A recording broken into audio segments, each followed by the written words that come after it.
Hello and good morning. Welcome to our webinar today, and today we'll be talking about audio basics in live video streaming.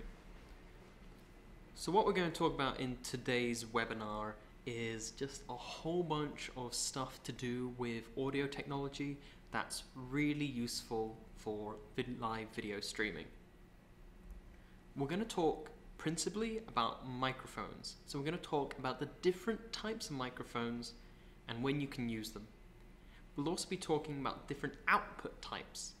If you were here for my last webinar back in September, I talked about video camera basics and we talked about the different kinds of outputs they use. We're going to be looking at a lot of the same kind of information in this webinar, but specifically for microphones. And then we're going to spend quite a large amount of time talking about how to get the best sound, how to get the most out of your audio. And we've got a couple of DIY tricks to help you reduce background noise that I'm quite excited to share with you.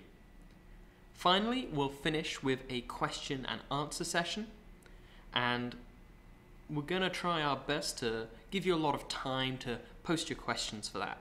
So feel free to leave them in the chat and I'll read them at the end. You can also reach out to us on Twitter at DacastSF and use the hashtag DaQuestion, so DA question, and I'll look up those questions and I'll answer them at the end of this webinar. Great, so let's get into it and start talking about microphone types. Now, there are a lot of different types of microphones, and it's kind of a different set of categories. So first of all, we're going to talk about the two principal types of microphones in the sense of how they actually work. Now, I'm not a professional electrician, but this is a basic rundown of it. There are principally two categories of microphones: condensers and dynamic microphones. A condenser uses a capacitor, and what that means is that it takes the physical sound wave hitting it and it registers that information. For this reason, condensers also need a battery source or some kind of way to be powered. The advantage of the condenser microphones is that they are very sensitive. They pick up sound very quickly, and there's a very little delay, which means you have a very nice, smooth, natural sound. It does, however, mean they're quite delicate, and that's where dynamic microphones have their advantages. So a dynamic microphone works with, think back to high school electronics. If you have a coil of copper wire and you pass a magnet through it, that creates a current and that creates a signal which you can then record. So what this means is that the sound waves that it's registering are also powering it. Dynamic microphones don't need an external power source typically. So they don't need a power source, and they also are more robust and more resistant to water damage than a condenser microphone. So these are really useful if they're going to take a lot of knocks. So what condenser versus dynamic, what the debate really boils down to is whether you're in a studio setting or in a stage setting. If your microphone's going to be handled by people, passed around, possibly dropped, maybe getting some water spilled on it, you want that nice solid classic stage microphone. You want a dynamic microphone. If you have the advantage of having a studio where you're doing your recording, you've got your walls nice and soundproof, you're not worried about anyone touching the microphone, anything interacting with it, then a condenser mic will get you slightly better quality sound without those risks of it being a much more delicate piece of equipment. So now we're going to look at the different microphone ranges. And what I mean is the direction the microphone picks up sound in. So the first example here is an omnidirectional microphone. And as you can see by the diagram on the right, this just picks up sound in a complete 360-degree sphere. It just picks up everything around it. The advantages of a microphone like this are they're typically used by sort of press reporters. If someone's giving a speech at a press release, say the president or the prime minister is coming out and talking about something, you can just plonk it down in front of them and it's going to pick out everything. So it's not going to pick up the person speaking, but the other people in the room. Quite useful in a press situation where you're not quite sure where the crucial soundbite is going to come from, and just picks up sound everywhere. But obviously this isn't what we really want in a studio environment where we're wanting to record someone's voice. For that, we want to use the classic cardioid microphone. This is the image you think of when you think of a microphone. Is this one on the left here. Is this nice dynamic microphone. You pick it up, you hold it in your hand, and you speak into it. It's what a TV remote turns into when no one's around. It is your classic handheld microphone. And what this does, you can see from the diagram on the right, is it picks sound in a bubble in front of the microphone. So it picks up a little bit of sound behind it, but mostly in this bubble in front of the microphone where a person's face might be speaking into it. So it's really good for situations like that. However, it has a much shorter range, so the microphone does need to be in someone's hand and held up to their mouth, otherwise it's just going to be too far away. If someone's further away, you may want to consider a hyper or a supercardioid mic, and that is the type of microphone I'm using right now. It's actually just like this one on the left here. It's got this condenser microphone mounted down this shaft, so you can see we've got a little microphone at the tip of the bar here, and then we've got these slots down the side that are letting some sound in from the side. So if you look at the diagrams on the right for hyper and supercardioid microphones, you can see it's got a much bigger range in front of it. It's a more direct cone than your classic cardioid microphone. And that's the same with super. It's further away. These next two sets of diagrams show it a little bit better. Here we have a hyper and a supercardioid microphone, and you can see that it mostly picks up sound in front of it, but slightly further away than your classic handheld cardioid. So the reason I'm using one of these, what are often called a shotgun microphone for its sort of shotgun barrel shape, the advantage of it is I've got it set up behind my web camera. So I've got both hands free, I don't have to hold a cardioid microphone, and you can't see the microphone. It's not obscuring your picture of me. I can set it up behind me and it can pick up good sound from a bit of a distance, and that's what's really great about shotgun microphones. So moving on from that, we also have a bidirectional microphones, and these pick up sound somewhat like a cardioid in front and behind them. Now there are a few situations when you'd really need a bidirectional. Perhaps if you only had one microphone and you're doing an interview with someone, so you've got the speaker on one side and the interviewer on the other. As a result of bidirectional not having a huge amount of uses, it's often a setting on other microphones that you can use if you want to. You have to use your imagination to come up with when most of these situations are going to be useful for you. But when you're looking at buying a microphone, you can start to think about what kind of things you're going to need. You can't go wrong with a cardioid microphone held in your hand, but if you want to be hands-free, if you're doing stuff on the computer, you might want to consider some kind of supercardioid or hypercardioid. And it doesn't necessarily have to be a shotgun mic. You can have standing regular cardioid mics that pick up a decent range in front of them. So moving on from the different microphone types, you've got to ask the question, oh, I forgot one. Getting ahead of myself, I forgot about the classic lavalier microphone. And what a lavalier is often referred to as a lapel microphone. It's just got a little clip, and there you've got a microphone there, and it's great for picking up a speaker. Really good if you're doing a talk where someone is moving around. You can plug it into a wireless box that sends a transmission to the back of the room where you've got your broadcast set up. Really great for hands-free for speaking and for just picking up one person's voice. My biggest bugbear with lapel mics is usually the person using them. See, the thing about a lapel mic is that if you're putting it on a speaker, maybe they're an expert in their field, they're a top professor, maybe they really know what they're talking about, but they might not be too experienced with wearing a microphone. And you get things like where they're adjusting their tie and you hear all this rustling. It often gets these horrible, really loud noises of people's bodies because they're not thinking about the fact that they're wearing a microphone, because it is so easy to forget.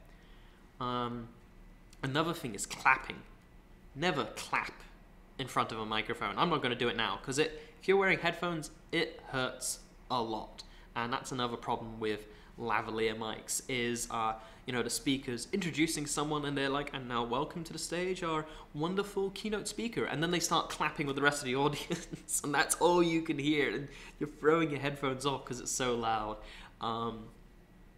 Definitely fantastically useful with a wireless setup for getting speakers, for giving it to people who don't need to think about the fact they're wearing a microphone, but just regularly those problems of people clapping, rustling their clothes, adjusting the microphone position just really ruins the audio quality. So if you do want to use a lavalier mic, fantastic tool, just please make sure the person wearing it is well aware of that, how it works and how easily they can quite disrupt the audio quality. So moving on, now we're going to talk about different types of audio outputs, because it's not as simple as just plugging your microphone straight into a computer. There are devices we need to go through, and there are different inputs and outputs we need to think about. So we're going to do a breakdown of those now. And just like when I did my video camera webinar back in September, USB is the first one we're going to talk about. It's the classic universal port we all know and love. Fantastic invention. It's been so useful. And you can get really good USB microphones. In my video camera basics webinar, I kind of warned about USB web cameras. You can mount them up. They're great for little webinars like this, but it limits you in what you can do.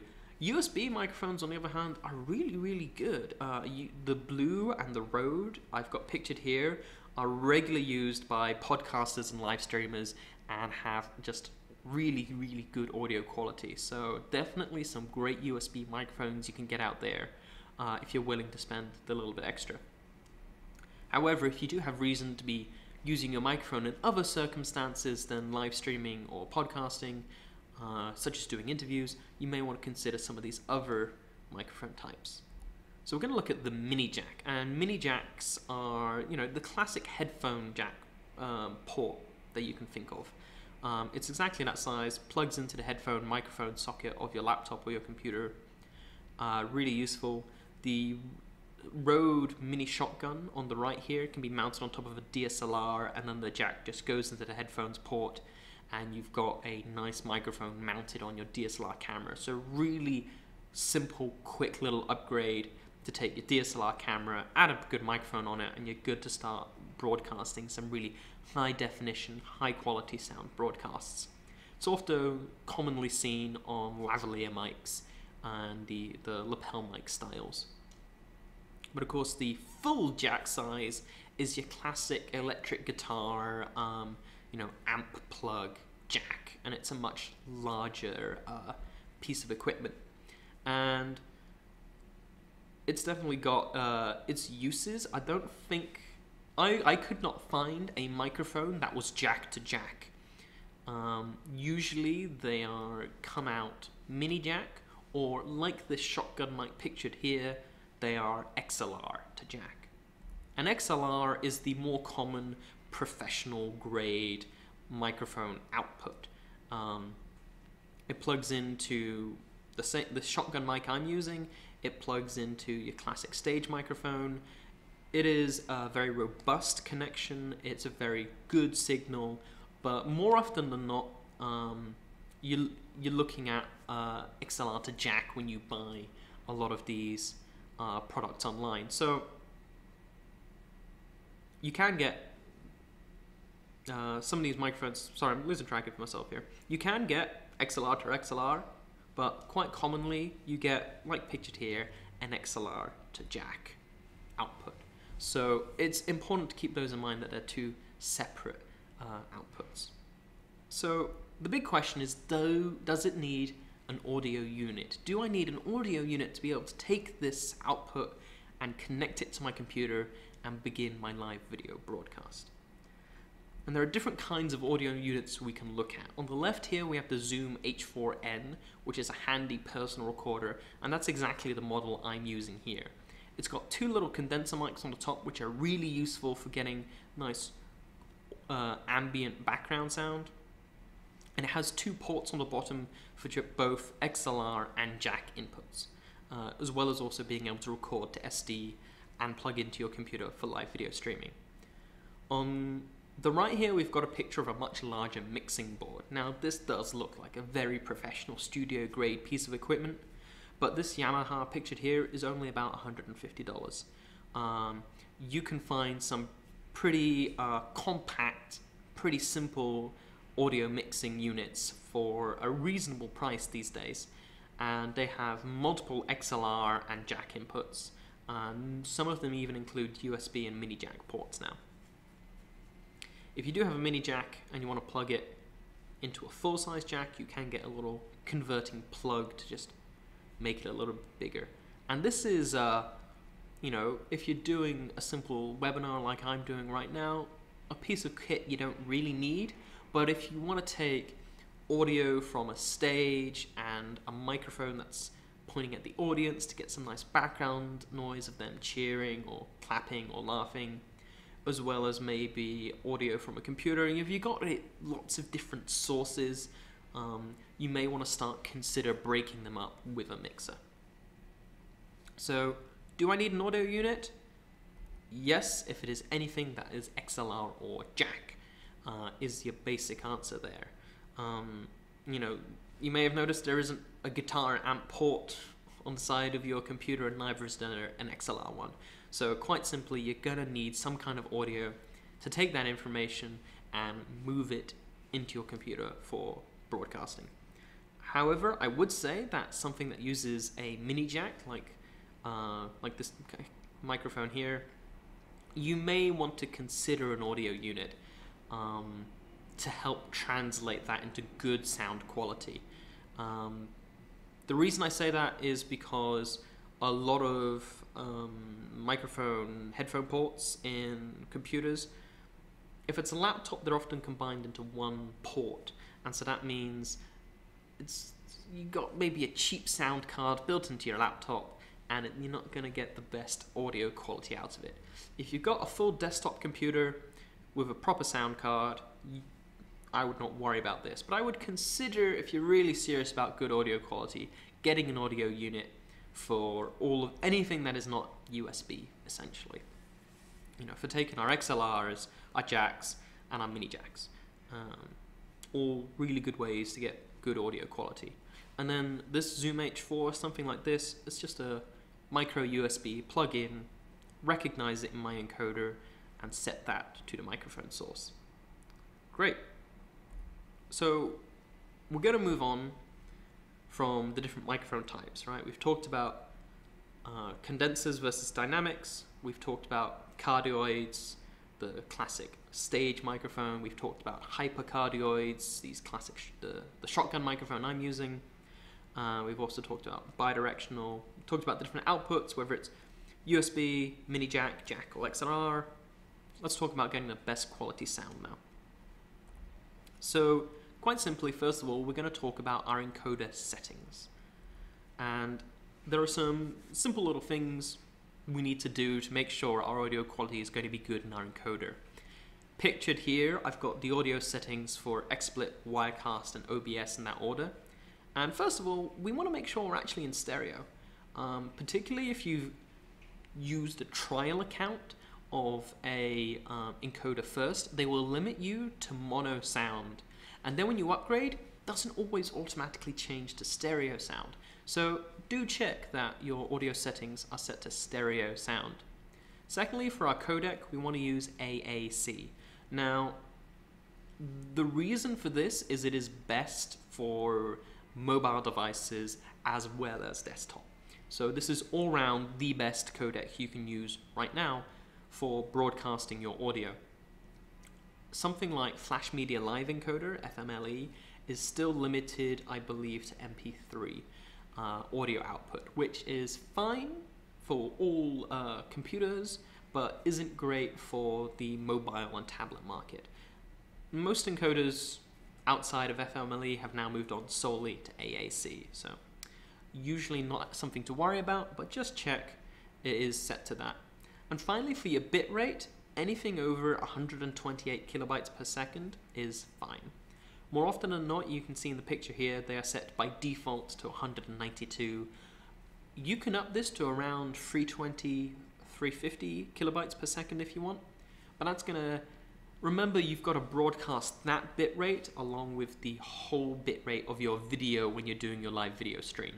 So make sure you test your bandwidth, that you've got space for both your audio and your video. Anything over 128 is fine, 192 is a nice good medium. As for sample rate, you can see it being mentioned here in this picture. There's it's 44.1 kilohertz in XSplit, 44.1 in Wirecast, 48 in OBS. Just really whatever that number is, set as high as you possibly can. That's really all that's about. Great, so we've looked at settings, we've got it all set now. We've connected our microphone through an audio device, or not if we're using a USB or mini jack. Now let's talk about gain and volume, because it's something I brought up in my video camera basics webinar back in September. Is that gain is kind of cheating, and it's a little bit dangerous. I'm going to say though that gain is slightly different to video. So whenever your camera is in a low light situation, it's going to use gain to cheat and try and force more light into its sensor, and that creates this staticky effect, and that creates what is called gain, this fuzz over your screen. And it's the same with audio. If you really crank up the volume to the point where you're boosting it than what the microphone is naturally capable of achieving, you're going to start getting this buzz in the background. That's called gain. It can, however, be quite useful. You can go quite far with increasing the gain of a microphone before you really notice it, further than you can with video. So don't be afraid to use it, just be careful of increasing the gain. And bear in mind that upping the volume of your broadcast, just boosting it, may not be the solution to making the audio louder. And the reason I say this is for this image on the right here. So this is from Audacity, a free-to-use audio editing software. You can see I've got the same track twice, the same sound wave twice. And what I've done is I've increased the volume in the bottom one by 10 decibels. And you can see that we've gone from quite a small waveform to a very large waveform. Unfortunately, that means we've got a little bit, occasionally the waveform is hitting the top line, and that's called clipping, and that's going to create a little click noise that is going to be unpleasant to our ears to hear. Quite important though is right at the end of it, see where the waveform ends, and then you've got silence, but it's not a perfect silence. We've got this little fuzzy fat line on the bottom waveform that is less noticeable than top waveform. That's the general background noise. So the reason I bring this up is if you just turn up the volume, maybe you can hear the person speaking better, but you're also going to be able to hear everything else better. You're going to be able to hear the heating, the rain outside, the wind on the window panes. It's going to create this fuzzy noise in the background, similar to gain if you were fully boosting your microphone beyond what it was naturally capable of picking up. So don't be afraid to make sure your audio is always better to have it louder than it is too quiet.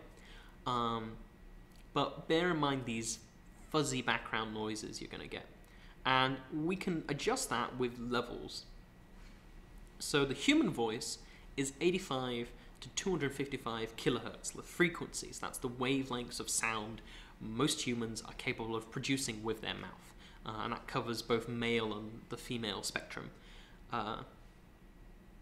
What this means is that if you have control of your levels in something like a mixer, you can turn down the really deep bassy noises, and you can also turn down the really high-pitched noises.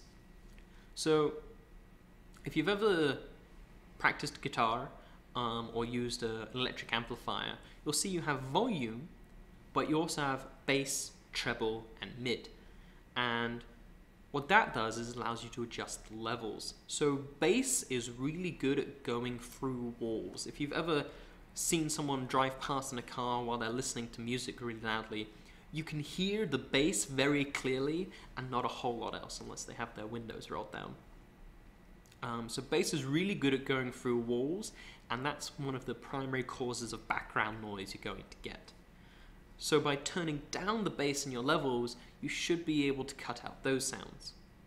At the other end of the spectrum, you can turn down sounds that are higher than 250 kilohertz to drown out high-pitched whines that may be coming from your microphone, from electronics, from the wiring involved in your microphone setup. You just occasionally get this high-pitched whine and unpleasant noises. So you can turn those down and drown them out as well.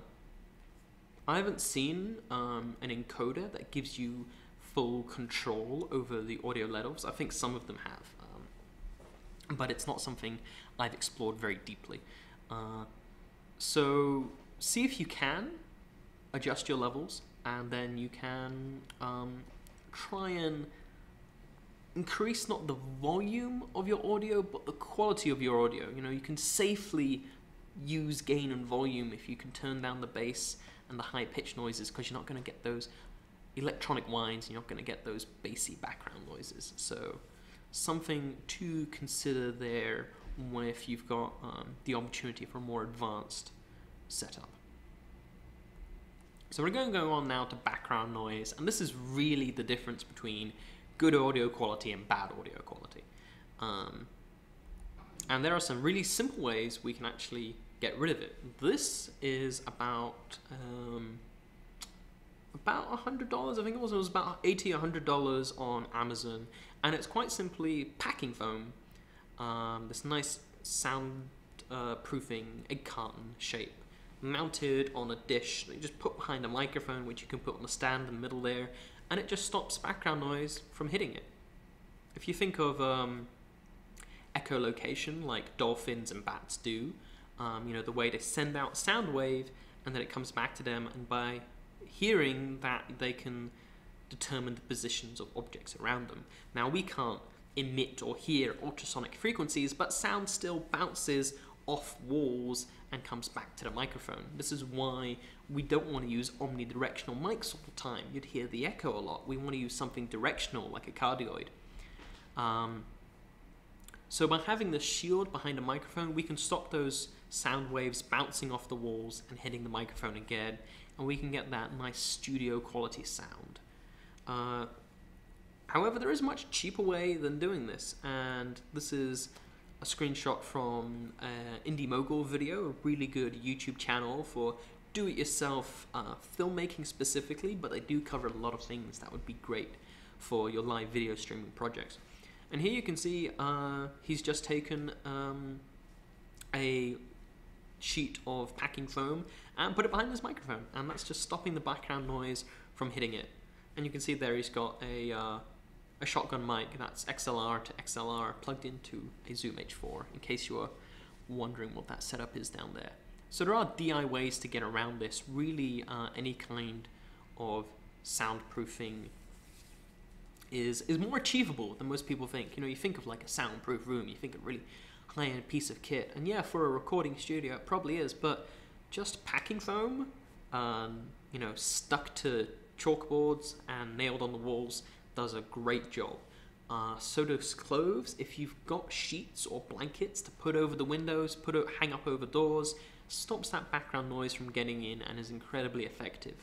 I've known a couple of DIY filmmakers who, when they're recording voiceovers, do it principally in their closet because they're surrounded by clothes and it's actually really good at muffling sounds. If you've ever as a child remember crawling into your parents' closet, if it was big enough for you to fit inside, it's actually quite quiet in there. It actually muffles the sound really quite well.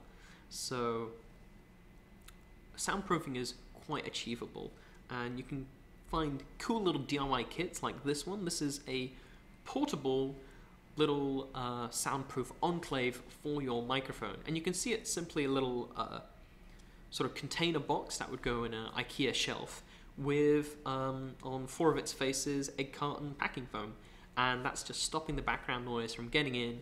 It's giving the microphone a nice little quiet space to sit inside and just hear your audio and none of the background noise. And then you can just take out the foam, fold it up, and take it with you wherever you need to record. So a really nice little DIY kit for reducing background sound and improving your audio quality. Finally, pop shields are probably, if you've ever watched a live video stream of a podcaster, say, you may have seen one of these. It's just a little sheet stretched over a disc on a mount that goes in front of the microphone. And what it does is it stops the pops. So, you know, Peter Piper picked a pebble, it really pepped the B's and the P's. They really kind of pop out and create just a little unpleasant sound sometimes, especially if the microphone is very close to your face. So you can buy a pop shield for a reasonable price on Amazon, or you can make one yourself. I'm in the process of doing that. I just went to Michael's and I bought an embroidery ring that you would stretch over a piece of cloth over this and then sew your embroidery into. But just take this and a pair of old tights and fix that on with elastic band, and then find some of those maybe like crocodile clips, those little wire post-it stands, and you can just put it in front of your microphone and you've got a DIY pop shield for less than $5. So handy little trick there. Certainly with the kind of the boom in podcasters that we've seen in recent years, there's lots of DIY stuff for audio out there, as well as quite affordable microphones and pop shields these days. So feel free to look up a kind of a podcaster's beginning kit, and don't be afraid to use that for your live video streaming broadcast. Great, so I think that wraps it up for my talk today. We finished rather earlier than I thought. I feel like there was a lot of information in there, so lots of time for questions. So I hope you've got a good lot of questions, and I'm really interested to hear what you've got. Sorry guys, I didn't see complaints about the audio being too quiet in an audio webinar. That's a bit embarrassing. Sorry about that.